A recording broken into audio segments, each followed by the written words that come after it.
Previously, we mentioned that Vivian had to end things with the male model she was keeping and leave the villa as her husband had returned. Let's see what happens next. After leaving the villa, Vivian drove straight to the airport. She needed to pick up her husband and his lover. 5 years ago, in 2020, Vivian was at the wedding, waiting for her fiancé to come and marry her. All her relatives and friends had already arrived. However, she never waited for her groom. What was worse, her best friend Delilah, who was supposed to be her bridesmaid, had stood her up. That day, she became the biggest laughingstock in the entire city. Fortunately, her fiancé's grandmother stood up for her and transferred all the real estate properties to her name. Now, 2025.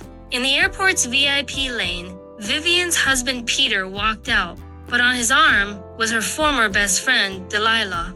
No, she was never her true best friend. Peter frowned and glanced at Vivian. "Why are you so late? If it weren't for my grandmother pressuring me, I would not have married you. It's been 5 years.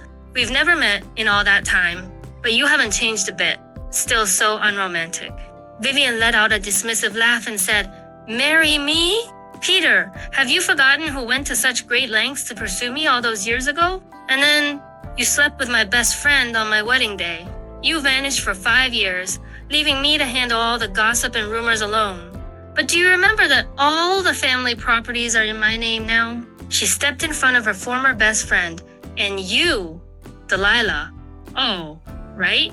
You said you're 3 months pregnant? But last month, you were drinking hard liquor at a bar. My assistant filmed it. Want to see?" Delilah's face turned deathly pale in an instant. Peter was about to lose his temper when Vivian slapped a stack of documents in his face. "These are the records of you two checking into hotels and the bills for the bags you bought her with embezzled company funds. Either we go talk this through in front of Grandma and get a divorce, or you two end up in the social news and I can even host the coverage as your live streamer." Peter was shocked by Vivian's behavior and stood rooted to the spot. Will Vivian manage to get a smooth divorce? Subscribe to find out what happens next.